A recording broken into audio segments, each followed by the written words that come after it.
And the man's done nothing but cause me trouble since we've been divorced. He does all kinds of crazy stuff. Okay. And I deserve more money with all this harassment. Plus, I want a restraining order against him. This has to stop. My nerves are on edge. Can't take much more of it. This courtroom battle is wild. An ex-wife is back, insisting she deserves more money just because her ex-husband's income went up after their divorce.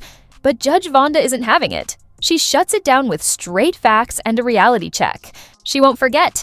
If you love seeing justice served, hit that like button and subscribe for more can't-miss moments. Let's get into it. Okay, Miss Ellison? Yes. You brought this case before the court. What's going on?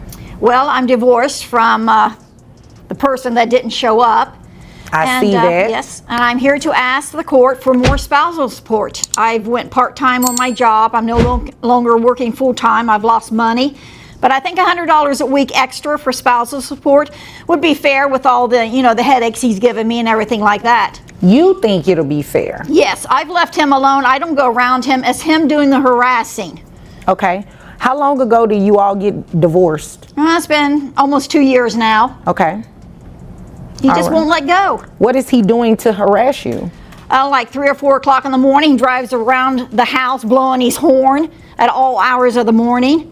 He comes down to my work unannounced, goes right into where I'm working at and wants to argue with me in front of co-workers. I mean, I could be fired for that. I mean, Have it's totally you ever ridiculous. tried to call the police on him? Well, by the time they get there, he's gone. Okay. Yeah, they've never caught him actually doing anything. Okay. He knows not to get caught, but I need a restraining order. That's the only thing that's really going to, I think, keep him away from me. Okay. And he found well, out I don't do restraining orders in this court. You can go to another court and definitely request a restraining order, and I believe that's something you can do at your local police department too. Okay, well, thank you. I didn't know that. Yes, ma'am. That is definitely that. Now, I can, if you qualify, obviously, for an increase in spousal maintenance, that is something that I can entertain. So let's talk about that. You said you believe $100, an extra $100 a week is fair. Yes. Why do you believe that's fair? Well, like I said, my wages have went down. I'm only working part-time now. We're doing layoffs and things like that. So you said your wages? Yeah, my wages. Okay. Are going down, and his are going up because he still gets those 2 raises every year. He's been with that company forever. And he makes good money. I don't make half of what he's making. And it's been really tough. I raised his children. I entertained his friends. I kept the house clean. I did everything that a good wife does. I think I deserve that extra $100 a week, and he can certainly afford it. What does he do for a living?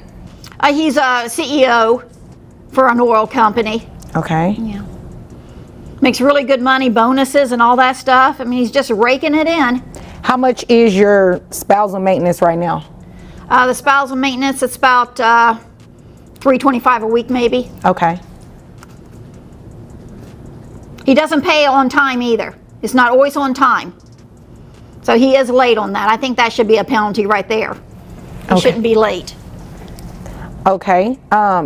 What type of expenses do you have? Well, I have rent. I'm still making the payments on the house. We before we got divorced, we had it redecorated, carpet paneling on the outside, siding on the outside, all kinds of different things were added to it.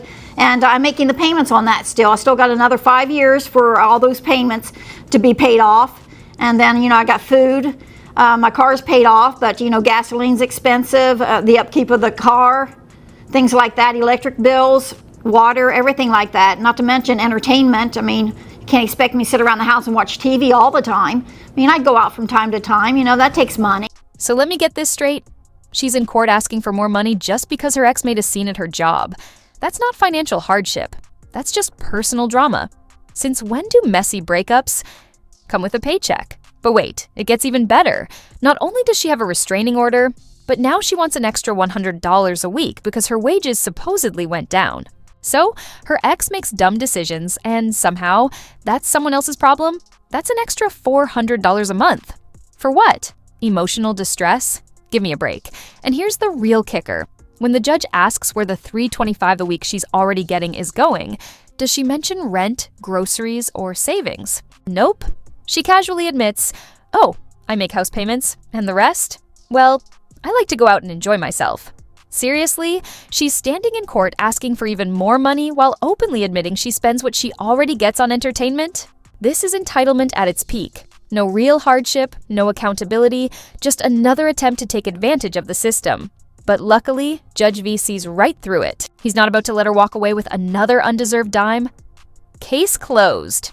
You all were divorced 2 years ago. Outside of spousal maintenance, were you awarded the home? Yes, I was awarded the home. And he fought me on that, but I won it. Okay. So you were awarded the home. You don't have a lot of payments left on it. No. So I guess I'm confused as to why you're here, because you haven't said anything that will warrant an increase in your maintenance. Well, I went down on hours from work. I mean, that's a financial burden. Well, And- okay, so you went down on my hours. boss did. My boss did. I didn't do it. My boss made me take less hours. Right, but nothing has really changed with a lot of your expenses. You said you don't have a car note. You have a little bit left on your home to pay off.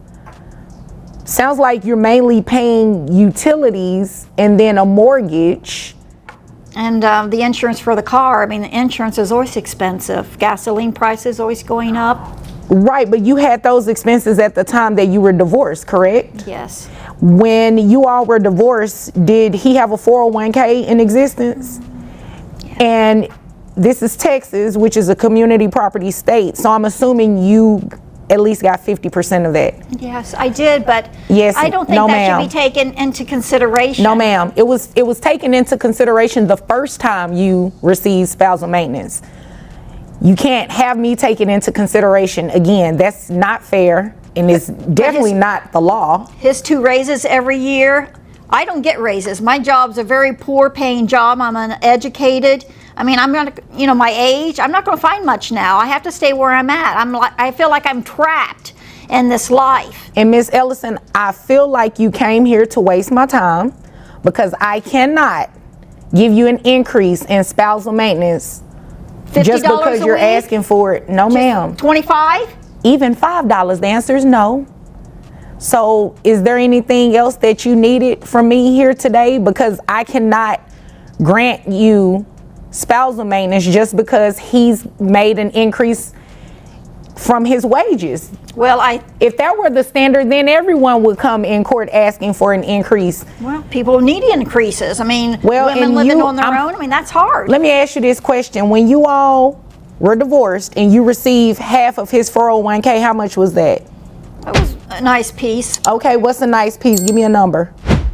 about $250,000. Okay, well, you know what? If there's nothing further, your case is dismissed and so are you. Thank you. This case was a joke from the start. Let's be real. She already walked away with the house, the one he fought for. And that's not all. No car payment, half of his 401k, and a $250,000 payout. Yet, somehow, she still had the nerve to come back asking for more. At this point, it's not just unfair, it's straight up entitlement. And when the judge asked why she deserved more, money, she had nothing. No real argument, no justification, just complaints about her job cutting her hours, as if that's her ex-husband's problem. Conveniently, she forgot to mention that her expenses actually went down after walking away, with a huge chunk of cash. She wasn't struggling, she just wanted a bigger piece of the pie because her ex started earning more. But that's not how life works. Judge Vonda saw right through the nonsense and shut it down fast. Case dismissed. Rightfully so. And this is exactly what's wrong with entitlement today. Some people want to contribute nothing, but still expect someone else to pay their way forever. It's not just greedy, it's lazy. And the best part? Her ex-husband didn't even bother showing up. Why? Because he knew she had no case. That says it all.